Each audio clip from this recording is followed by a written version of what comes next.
Aproximam-se as 3 horas da tarde e vamos dar início ao segundo momento, ou um dos momentos da vivência do primeiro sábado aqui no Santuário de Fátima. Vamos nos acomodando e preparando o nosso coração para este momento de reflexão, de adoração, de meditação num dos mistérios do Rosário. E com que alegria vemos esta basílica tão cheia de peregrinos de Nossa Senhora, tão repletos daqueles e daquelas de nós que nos sentimos também filhos de Deus, com a mediação maternal desta mulher que é Maria, a Senhora de Fátima. Então, preparando o nosso coração, começamos por cantar em nome do Pai, do Filho e do Espírito Santo. Amém.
A Nossa Senhora este momento com o desejo de reparar e consolar o seu imaculado coração. Ave Maria, cheia de graça, o Senhor é convosco. Bendita sois vós entre as mulheres e bendito é o fruto do vosso ventre, Jesus. Santa Maria, Mãe de Deus, rogai por nós, pecadores, da nossa morte. Amém. Então podemos nos sentar. Nesta tarde de primeiro sábado quero saudar os grupos inscritos, as paróquias, diversos movimentos da mensagem de Fátima, ou diversas paróquias de onde vêm movimentos da mensagem de Fátima, que estou a ver, mas de uma forma especial saúdo a nossa vizinha Diocese de Coimbra. E também... Sim, como eu digo.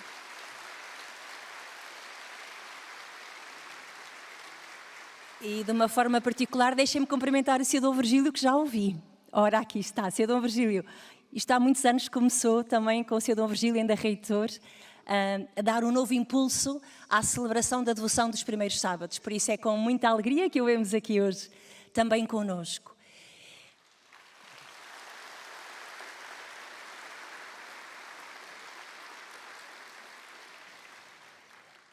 Há uma pergunta que fazemos sempre.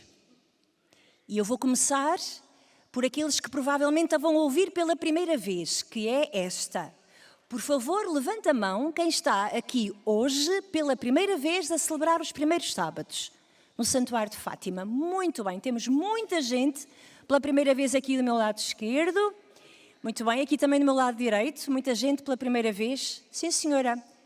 Querem ver agora que coisa bonita? E quem é que não está aqui pela primeira vez? Podia levantar as mãos. Pois é uma grande família.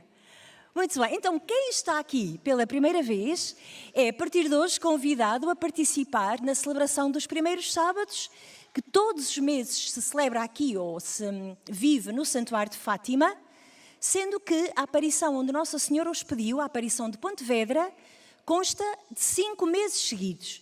Por isso, quem começou hoje, julho, agosto, setembro, outubro e novembro, creio que nos vamos encontrar até lá, não é verdade? Exatamente, ou aqui ou nas vossas casas. Somos então convidados a realizar, a viver 4 pedidos de Nossa Senhora: a Eucaristia, ou a comunhão eucarística. Alguns de vós já o fizestes esta manhã, outro iremos fazer na celebração das 4h30. O Rosário, que acabamos de rezar na capelinha. A meditação num dos mistérios do Rosário, que é algo que iremos fazer após esta catequese, às 3h30, num contexto de adoração. E depois a confissão.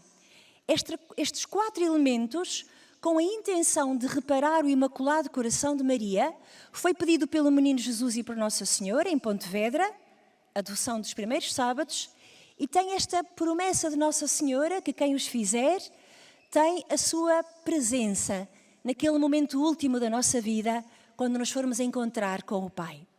É uma graça enorme que o Santuário celebra já há muitos anos nesta modalidade, desde 2011, e este momento que agora aqui vamos viver em conjunto, esta primeira meia hora, não faz parte integrante do que Nossa Senhora pediu, mas é uma oportunidade que o Santuário oferece aos peregrinos de refletir e aprofundar um dos aspectos da mensagem de Fátima, ou uma das aparições, ou uma das dimensões teológicas desta mensagem tão rica. Ora, este ano, em 2025, estamos a seguir o conteúdo das aparições. E hoje iremos ver a aparição que daqui a uns dias iremos celebrar, que é a aparição de julho. É uma aparição riquíssima, talvez das aparições de Nossa Senhora, aquela que teologicamente é mais densa e que tem mais elementos. Não temos tempo nestes 30 minutos para falar de todos, por isso vou sublinhar só alguns. Então passo a ler do texto das Memórias da Irmã Lúcia o relato que a própria Lúcia faz sobre a aparição de 13 de julho de 1917. Momentos depois de termos chegado à Cova da Iria, junto da carrasqueira, entre numerosa multidão de povo, eu acho que hoje estamos aqui mais, estando a rezar o terço, vimos o reflexo da costumada luz e em seguida Nossa Senhora sobre a carrasqueira. Vossa Messê, que me quer? Perguntei. Comento já isto. A primeira palavra da Lúcia para Nossa Senhora é perguntar o que é que Nossa Senhora lhe quer. Abrir-se à voz de Deus que a ela lhe vai falar através de Maria. Que grande desafio para nós! Eu, se pudesse perguntar a cada um de vós o que é que perguntaste, a primeira coisa que disseste a Nossa Senhora quando chegamos à Cova da Iria, ali à capelinha, eu acho que a maior parte de nós, ou pelo menos eu, vou dizer que cheguei lá e comecei logo a dizer a Nossa Senhora o que é que eu queria dela. Os meus pedidos, as minhas intenções, as minhas necessidades. Ora, é muito importante pedir o que queremos, mas também é importante talvez mudar um bocadinho e aprender da Lúcia a chegar lá da próxima vez e dizer: olha, ó Virgem Maria, o que é que tu queres de mim? E aguardar para ouvir, porque ela vai dizer. Então ouçamos o que ela respondeu à Lúcia e que também responderá a nós. Quero-te dizer que venham aqui, no dia 13 do mês que vem, que continuem a rezar o terço todos os dias em honra de Nossa Senhora do Rosário, para obter a paz do mundo e o fim da guerra, porque só ela lhes poderá valer. Meus irmãos, queria que agora chamássemos ao nosso pensamento a Ucrânia, o Médio Oriente, tantos países em África, tantos países que nem conhecemos o nome, a Síria, o Irão. Chamemos ao pensamento estes cenários e ouçamos de novo o que Nossa Senhora disse. Quero que continuem a rezar o terço todos os dias, em honra de Nossa Senhora do Rosário, para obter a paz do mundo e o fim da guerra, porque só ela lhes poderá valer. Acho que não preciso de comentar esta expressão de Nossa Senhora. Por isso a Lúcia continua a falar E como muita gente não acreditava nos pastorinhos, a Lúcia diz: queria pedir-lhe para nos dizer quem é e para fazer um milagre, para que todos acreditem que vosso Messê nos aparece. E Nossa Senhora diz: continuai a vir aqui, porque em outubro direi quem sou e o que quero, e farei um milagre para que todos acreditem. Coisa curiosa, a Lúcia disse: diga-nos quem é. E Nossa Senhora diz: continuai a vir aqui, que depois eu digo quem sou. É tão bonito que em cada aparição, desde maio, Nossa Senhora, que não diz quem é, pede contudo que rezem o terço todos os dias. E eles vão rezando e rezando. A Lúcia pergunta pela identidade, Maria pede o encontro que se dá em cada terço rezado. Finalmente, em outubro, quando já têm a escola do Rosário no coração, Nossa Senhora vai dizer: sou a Senhora do Rosário. E eles vão entender, porque tinham rezado o Rosário todos os dias e tinha sido o encontro com Cristo através de Maria. De seguida entramos naquilo que é a parte mais conhecida de julho, que é o famoso segredo. Tem 3 partes. Uma primeira parte, a visão do inferno, a possibilidade de perdermos a Deus ou de nos afastarmos a Deus radicalmente para sempre. A segunda parte, o sofrimento do mundo, sobretudo com a Segunda Guerra Mundial. E a terceira parte, o sofrimento da Igreja. Da primeira e da segunda parte não vou falar tanto, são mais conhecidas. A terceira parte vou retirar alguns elementos que nos podem iluminar o nosso caminho, sobretudo o nosso caminho de sermos discípulos de Jesus. Então temos assim 3 quadros. É um segredo contínuo, uma visão contínua em 3 momentos.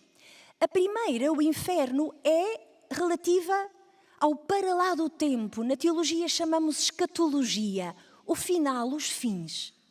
Refere-se a algo para lá da história. O segundo momento, a visão do mundo, e o terceiro, a visão do mundo em sofrimento, a guerra, e o terceiro momento, o sofrimento da Igreja, já são 2 momentos intrahistóricos na nossa história. Quer dizer que o segredo do tempo o segredo de Fátima cobre o tempo todo, o para lá do tempo e o nosso tempo. No núcleo deste segredo, e eu agora vou usar palavras do cardeal Ratzinger, quando comentou todo o segredo de Fátima, no núcleo do segredo está esta expressão de Nossa Senhora: vistes o inferno, para onde vão as almas dos pobres pecadores, para as salvar. Deus quer estabelecer no mundo a devoção ao meu imaculado coração. Se fizerem o que eu vos disser, salvar-se-ão muitas almas e terão paz.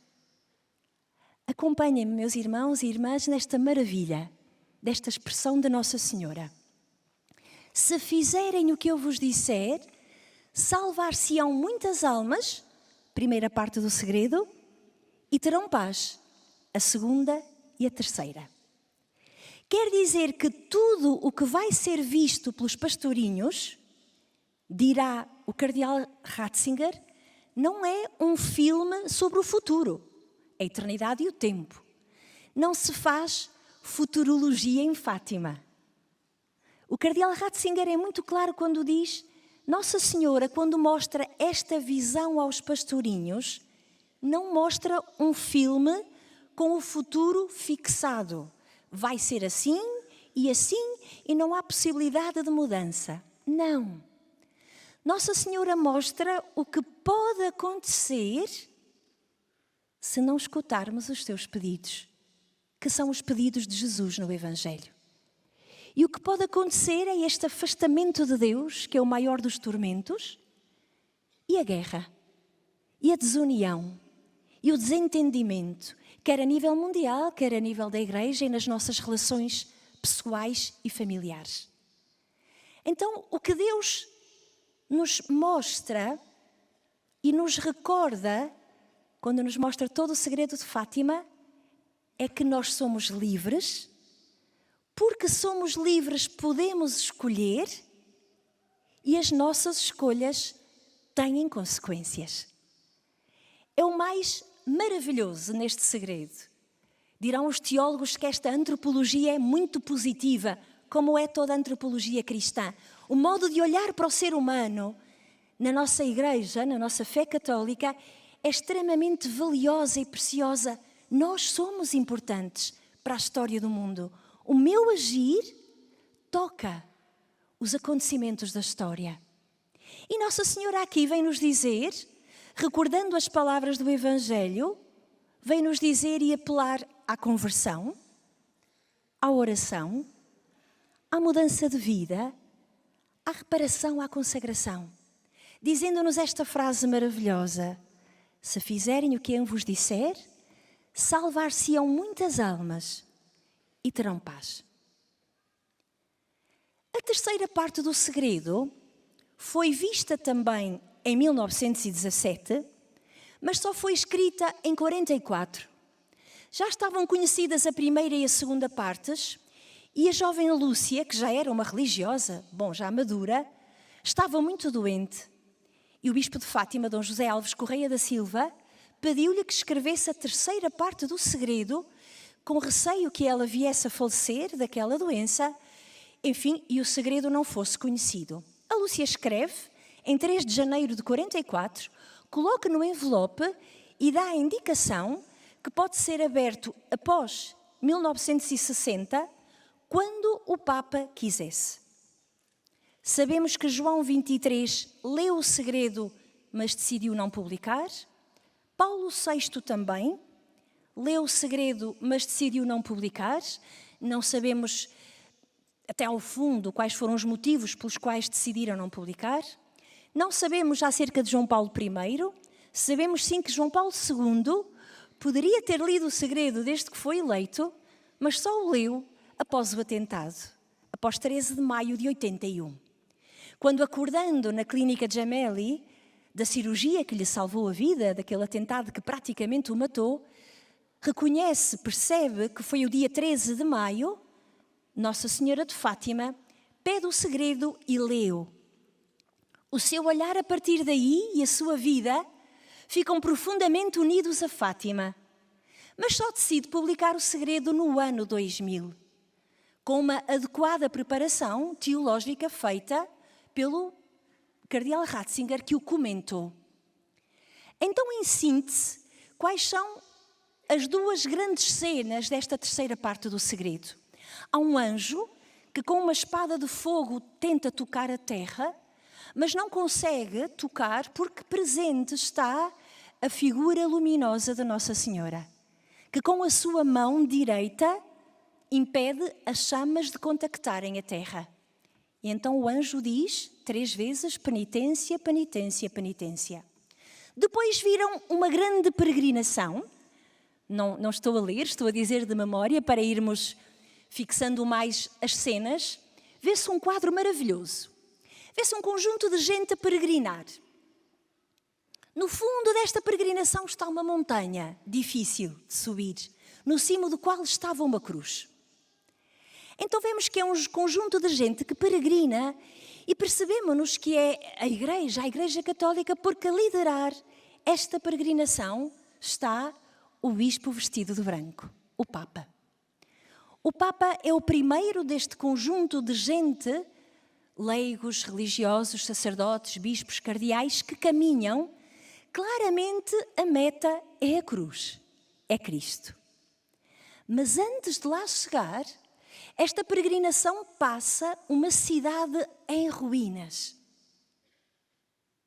Passa a cidade em ruínas, sobem a escabrosa montanha, ajoelham-se aos pés da cruz e aos pés da cruz o Papa é morto, com tiros e setas, e juntamente com ele muitas outras pessoas desta peregrinação. 2 anjos debaixo da cruz recolhem o sangue dos mártires, unido ao sangue de Cristo, e aproximam-no ou dão-no, melhor dizendo, àqueles que continuam a caminhar em direção a Cristo. Temos aqui vários elementos e parece-me, meus irmãos, que esta visão exprime muito bem aquilo que foi e aprendemos a eclesiologia do Papa Francisco. É uma igreja que caminha por meio das ruínas do nosso tempo, ou seja, uma igreja em saída.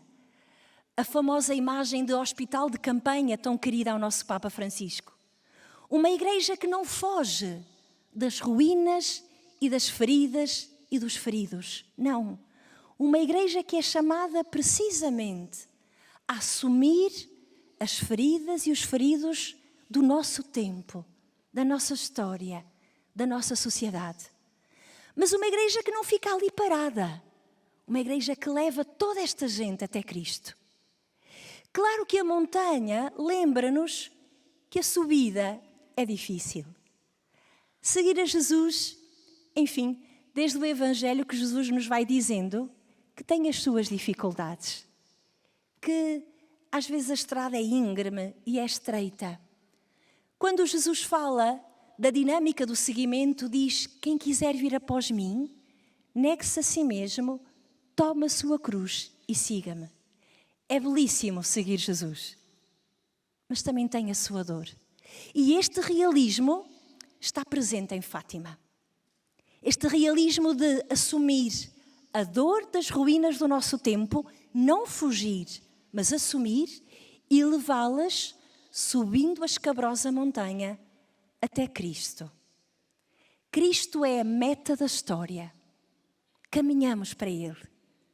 E aqui em Fátima, e neste ano jubilar, onde a dinâmica da peregrinação está tão presente, é-nos constantemente recordado que a meta da história é Cristo. Ele é o princípio e o fim, o alfa e o ômega. É o que dá sentido ao nosso caminho. A igreja caminha para Cristo. Mas também, tão bonito, é o que dá a força para o caminho. Porque os que se aproximavam de Jesus eram como que aspergidos, regados com o sangue dos mártires, recolhido em união com o sangue do crucificado. Claro, porque o mártir não é aquele que morre de forma violenta.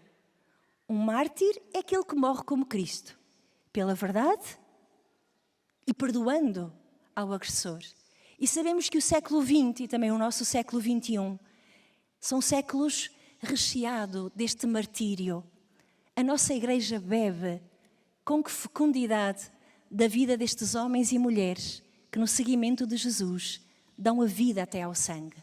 Pois Fátima recorda-nos isto também, que Cristo não só é a meta para a história, mas é a força para o caminho. Finalmente vemos também este elemento, o bispo vestido de branco, o Papa que é morto. Que mistério tão grande.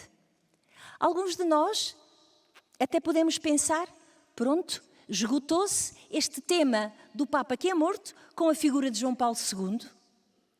Ora bem, Fátima e o seu segredo, como tem uma linguagem profética, quer dizer que é aberta. É a interpretação dos acontecimentos históricos com a palavra de Deus.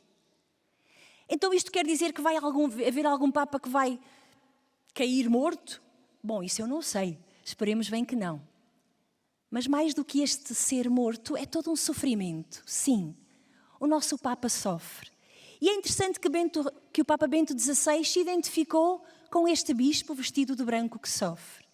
E o Papa Francisco, aqui em Fátima, a caminhar no meio de nós, também se referiu a este bispo vestido de branco que sofre. E o nosso Papa Leão XIV, com certeza, ao tomar conhecimento destes textos e desta realidade, se identificará também. Porque o que importa, e esta é a lição que recolhemos, é importante rezar pelo nosso Papa. Hoje é Leão XIV, rezamos por ele. Porque neste peregrinar, liderando a igreja que somos nós, subindo a montanha em direção a Cristo, é um caminho difícil e árduo. E termino com um outro elemento, ou realçando aquilo que já partilhei convosco nesta primeira cena da terceira parte do segredo. Está lá o anjo e mais quem? Nossa Senhora com a sua luz. Sim, a Virgem Maria está presente em toda a terceira parte do segredo também. Por isso, eu penso que os peregrinos de Fátima, os peregrinos de Maria, se sentem tão acolhidos por ela, porque sabem que ela continua a estar presente no caminho da Igreja hoje. Ela está presente junto da nossa cruz. Quando chega às nossas horas de estarmos mais unidos a Jesus crucificado, ela está lá, junto de nós. E com o seu brilho, continua a acompanhar o caminho da Igreja.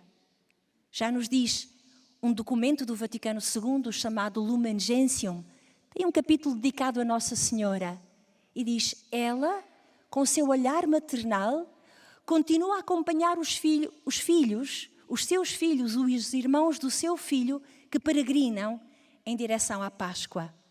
Foi assim há 2000 anos, quando Maria acompanhou o seu filho. Foi assim aqui na Cova da Iria, quando os pastorinhos viram Nossa Senhora presente a acompanhar esta peregrinação em direção à cruz. É assim hoje, na vida de cada um de nós. E a certeza de que ela está a acompanhar-nos na nossa peregrinação, creio eu, é o motivo pelo qual estamos aqui. Ainda que não saibamos, a certeza de que ela nos acompanha, de que ela nos acolhe, que o seu imaculado coração é, como prometeu, o nosso caminho, o refúgio, aquela que nos conduz até Deus. Então guardemos para a nossa vida, durante este mês, a certeza de que o nosso rosário é importante para a paz no mundo, se calhar mais importante hoje do que em 1917. Guardemos no nosso coração que a nossa Igreja, em peregrinação, e temos aqui hoje a peregrinação de uma Igreja diocesana, caminhamos com o nosso pastor, o Bispo, o Papa, em direção a Cristo, que Cristo é a meta da nossa vida, é a força para o caminho, e que, assumindo as feridas da nossa civilização, somos chamados a confiar tudo ao coração de Maria, aquela mulher que está presente, que nos acompanha e que nos guia, que nos protege e que reza por nós. Então agora em silêncio, aguardamos a vinda do nosso Jesus na sua presença eucarística. Somos convidados no início da adoração, os que puderem, a ajoelharmos-nos. Depois, durante o momento da adoração, escolham a posição que mais vos ajuda a rezar, ou sentados ou de joelhos, e no final, quando a bênção do nosso Deus nos for dada, somos também convidados, de novo os que pudermos, a ajoelhar.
Santíssima Trindade, Pai, Filho e Espírito Santo, adoro-vos profundamente e ofereço-vos o preciosíssimo corpo, sangue, alma e divindade de Jesus Cristo, presente em todos os sacrários da terra, em reparação dos ultrajes, sacrilégios, indiferenças com que Ele mesmo é ofendido, e pelos méritos infinitos do seu Santíssimo Coração e do Coração Imaculado de Maria, peço-vos a conversão dos pobres pecadores.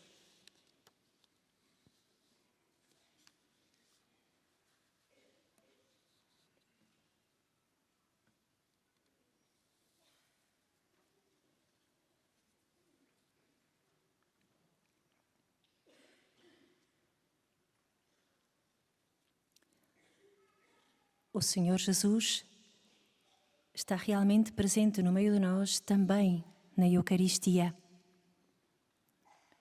O seu coração eucarístico olha para cada um de nós, amando-nos, acolhendo-nos, ensinando-nos também a dinâmica da consolação e da reparação. E meditamos no terceiro mistério glorioso no Pentecostes, dos Atos dos Apóstolos. Desceram então do Monte das Oliveiras, perto de Jerusalém. Quando chegaram à cidade, subiram para a sala de cima, no lugar onde se encontravam habitualmente. Estavam lá Pedro, João, Tiago, André, Filipe, Tomé, Bartolomeu, Mateus, Tiago, filho de Alfeu, Simão o Zelota e Judas, filho de Tiago. E todos unidos pelo mesmo sentimento, entregavam-se assiduamente à oração com algumas mulheres, entre as quais Maria, mãe de Jesus. E quando chegou o dia de Pentecostes, encontravam-se todos reunidos no mesmo lugar. De repente ressoou, vindo do céu, um som comparável ao de forte rajada de vento que encheu toda a casa. Viram então aparecer umas línguas à maneira de fogo, que se iam dividindo e pousou uma sobre cada um deles. Todos ficaram cheios do Espírito Santo e começaram a falar outras línguas conforme o Espírito lhes inspirava. Ora, residiam em Jerusalém judeus piedosos, provenientes de todas as nações que há debaixo do céu. Ao ouvir aquele ruído, a multidão reuniu-se e ficou estupefacta, pois cada um os ouvia falar na sua própria língua.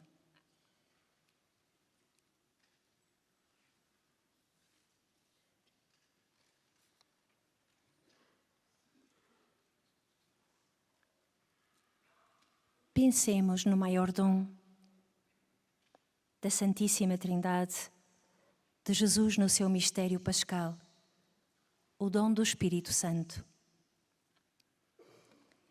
Diz-nos o Papa Leão XIV, no dia de Pentecostes deste ano, como um vento impetuoso que nos agita, como um estrondo que nos desperta, como um fogo que nos ilumina, desce sobre nós o dom do Espírito Santo. O Espírito Santo é-nos apresentado como força de Deus através destes símbolos: o vento, o estrondo, o fogo. Um vento que nos agita, um estrondo que nos desperta, que desfaz a nossa dureza, o nosso egoísmo, os medos que por vezes nos bloqueiam. Por vezes, continua o Papa, o narcisismo que nos faz rodar apenas em torno de nós mesmos. O Espírito Santo vem para nos desinstalar, para nos desafiar a sair de uma vida que se pode atrofiar. O Espírito é um fogo que ilumina, que aquece, que descendo sobre os apóstolos reunidos, acendeu neles um novo ardor do amor de Deus. realiza-se com o Espírito Santo aquilo que o Senhor Jesus tinha dito: vim lançar fogo sobre a terra, e como gostaria que ele já tivesse sido ateado. O fogo de Deus, o fogo do Espírito Santo é aquele da sarça que ardia sem se consumir.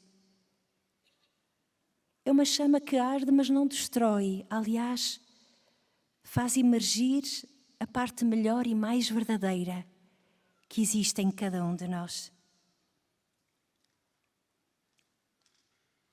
Sim, não tenhamos medo do Espírito Santo. Muito pelo contrário, aproximemo-nos dele. Cresçamos na amizade com ele. Porque Jesus disse-nos: é ele, o Espírito Santo, aquele que nos conduz para a verdade total. É o nosso mestre interior no caminho da santidade. É aquele que definitivamente afasta de nós a solidão. Pois, como Jesus prometeu, ele é o Consolador. É o que está sempre conosco. Por isso, pensemos no silêncio do nosso coração, enquanto adoramos Jesus na Eucaristia. Como está a minha relação pessoal com a terceira pessoa da Santíssima Trindade, que é o Espírito Santo? Tenho consciência dele como meu amigo, como inspirador. Tenho consciência de que é ele, o Espírito Santo, que nos orienta, que nos anima, que renova a face da terra. Pensemos isto com Jesus.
Rezemos juntos.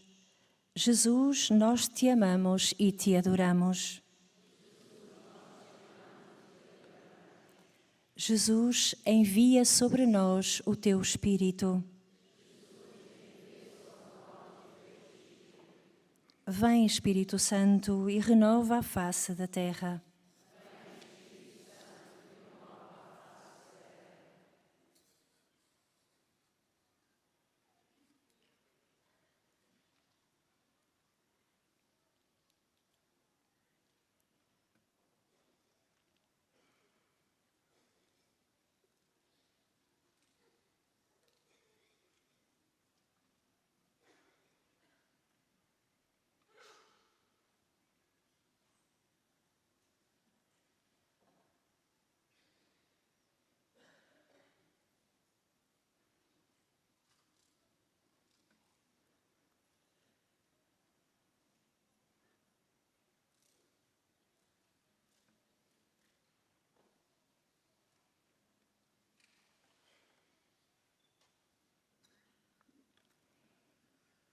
Pensemos agora na comunidade sobre a qual desce o Espírito Santo.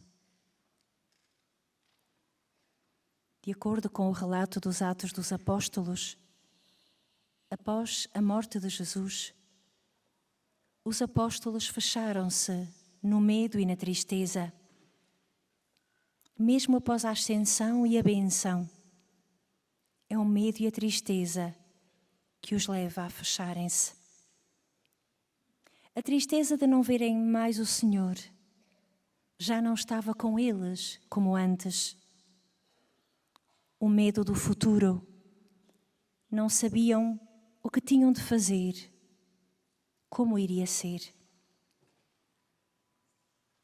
Mas com o dom do Espírito Santo, os apóstolos recebem um olhar novo e uma inteligência do coração que os ajuda a interpretar o que havia acontecido de forma diferente e a fazer a experiência íntima da presença do Senhor ressuscitado. Sim, o Senhor está presente, sempre, mas de uma forma nova. Está presente na sua igreja, nos sacramentos, na Eucaristia. Está presente no coração, na intimidade. De facto, o Espírito Santo é aquele único que consegue em nós vencer o medo, quebrar as correntes interiores, aliviar as feridas, ungir, dar força e coragem de sair ao encontro de todos para anunciar as obras de Deus. Sim, sair ao encontro de todos, dos que pensam como nós ou dos que pensam de forma diferente, dos que nos amam ou dos que nos rejeitam, dos que nos compreendem ou dos que não nos entendem. De facto, os apóstolos saíram ao encontro, diz o texto dos Atos, daquela multidão proveniente de vários lugares, mas cada um os ouvia falar na sua própria língua. O Espírito Santo dá coragem para sairmos ao encontro de todos, com a força que provém da unidade. O texto que lemos refere explicitamente que todos estavam unidos pelo mesmo sentimento. Um só coração, uma só alma. A unidade é um tema tão querido ao coração do nosso Papa Leão XIV. De facto, ainda há poucos dias, o Santo Padre dizia que o seu serviço episcopal é um serviço à unidade. E pedia à Nossa Senhora, à Virgem Maria, que intercedesse por nós, para que neste mundo dilacerado a Igreja seja casa e escola de comunhão. A Igreja que nasce do Pentecostes, que seja casa e escola de comunhão.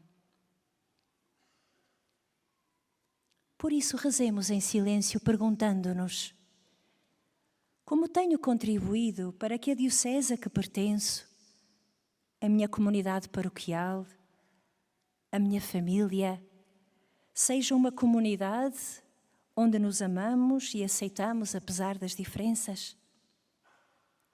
Sou mais um fator de união ou, por outro lado, de desunião? Nas nossas comunidades, contribuo para que todos sintam que têm espaço, que são acolhidos, com liberdade e com respeito.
Recemos juntos.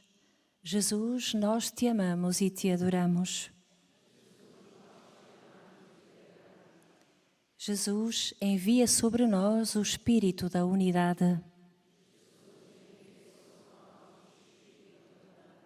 Vem, Espírito Santo, e renova a face da terra.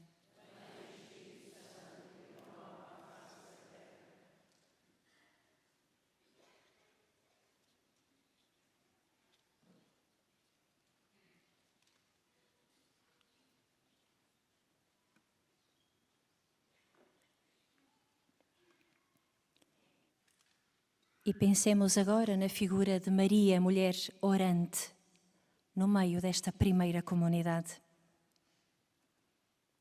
Vemos neste relato que de uma forma singular emerge a figura de Maria. A ela confiou Jesus os seus discípulos antes da vinda do Espírito Santo. A Virgem Maria está presente de forma especial neste tempo que podemos chamar tempo do vazio. Jesus já não está, subiu aos céus e o Espírito ainda não desceu. Ela surge como a pessoa mais apropriada para preencher de alguma forma estas duas presenças, num momento de recordação e de espera. De recordação porque Maria é a memória viva de Cristo, da sua vida desde o princípio, das suas palavras. A sua presença fala-nos dele em tudo e sempre. E de espera porque a Virgem Maria, que tinha recebido o Espírito Santo em plenitude no momento da encarnação, converte-se em garantia e esperança do cumprimento da promessa de Jesus. Virá o Espírito prometido, parece assegurar Maria, assim como veio sobre mim. Deus é fiel às suas promessas.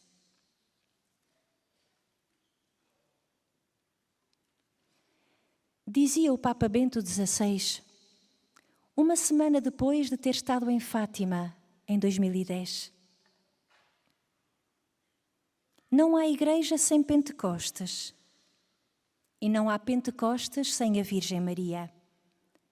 Foi assim no início, no cenáculo, e é sempre assim em todos os lugares e tempos. Disto, continua o Papa, também eu fui testemunha há poucos dias em Fátima. O que viveu de facto aquela imensa multidão na esplanada do santuário, onde todos éramos realmente um só coração e uma só alma. Foi um renovado Pentecostes. No meio de nós estava Maria, a mãe de Jesus. E conclui o Papa, onde quer que os cristãos se reúnam em oração com Maria, o Senhor entrega o seu Espírito.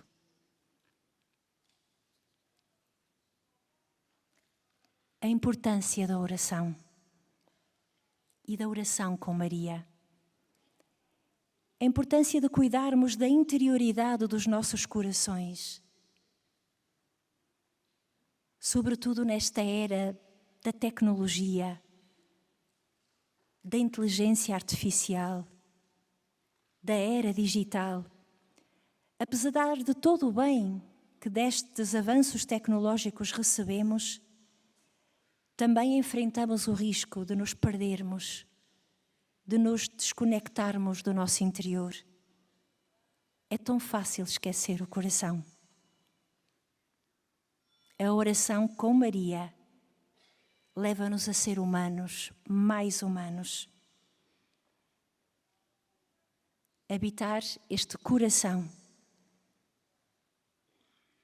é uma forma tão eficaz para obter o dom do Espírito Santo por intercessão de Jesus, que de facto em Fátima é um renovado Pentecostes que acontece sempre que a Igreja se reúne em oração à volta de Maria. Por isso pensemos no segredo do nosso coração em silêncio. De facto, reconheço que Em cada primeiro sábado, como hoje estamos a viver, reunidos com tantos irmãos e irmãs, à volta de Maria, adorando o Senhor, é o dom do Espírito Santo, o primeiro e o grande dom que recebo. E que lugar tem a oração na minha vida depois desta peregrinação? Que lugar quero que tenham? Em silêncio, passamos o dom do Espírito para o nosso Papa, para as nossas dioceses, para as nossas comunidades paroquiais, famílias religiosas, para o nosso mundo, que precisa deste dom extraordinário que nos concede a paz que tanto necessitamos. Em silêncio, rezemos.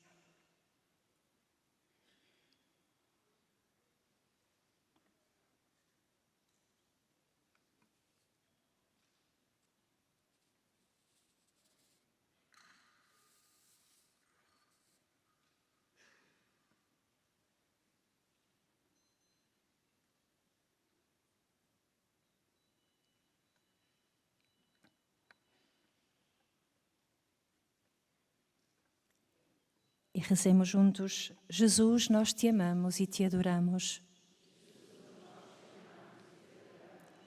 Jesus, envia sobre nós o teu Espírito. E com Maria suplicamos: vem, Espírito Santo.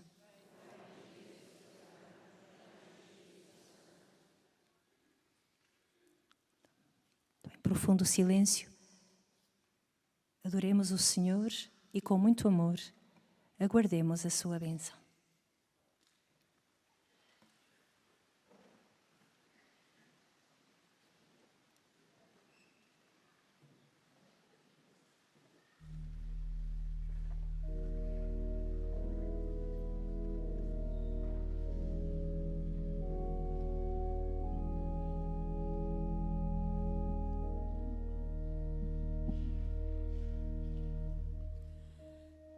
Tantum ergo sacramentum veneremur celui et antiquum documentum novo cedat ritui prestet fide supplementum sensum defectui genitori genitaque lauset jubilatio salus honor virtus quoque sit et benedictio procedenti ab utraque comparsit laudatio. Amen.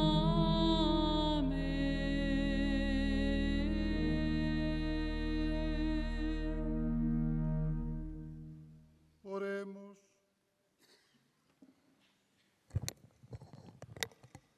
Senhor Jesus Cristo, que neste admirável sacramento nos deixastes o memorial da vossa paixão, concedei-nos a graça de venerar de tal modo os mistérios do vosso corpo e sangue, que sintamos continuamente os frutos da vossa redenção.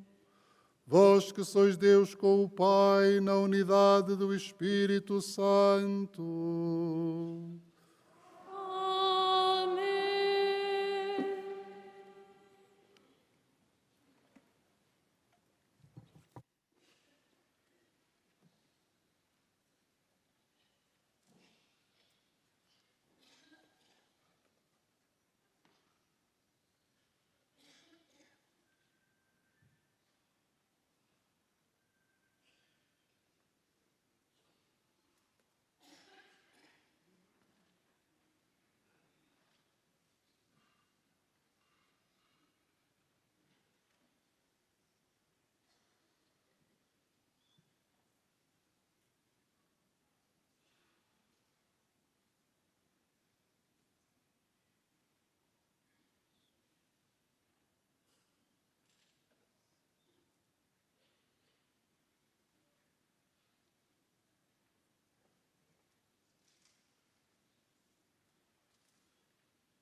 Rezemos juntos.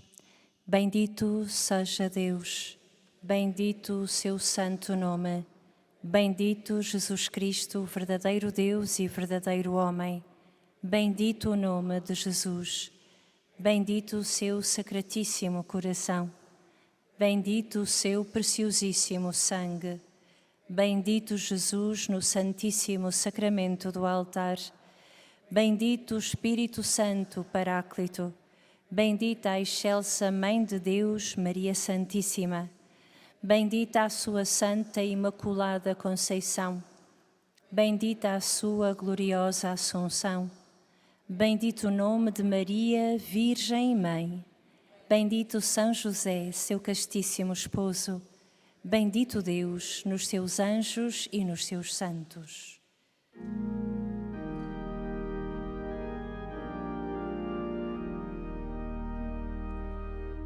Glória ao Pai que nos criou, glória ao Filho que nos amou, glória ao Espírito que nos santifica.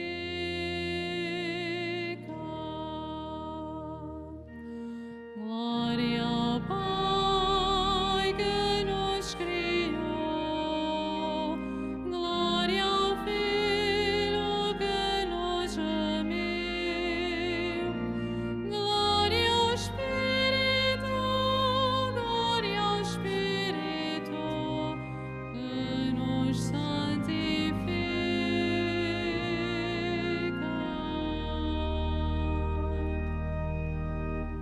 Foi uma alegria celebrar convosco este primeiro sábado.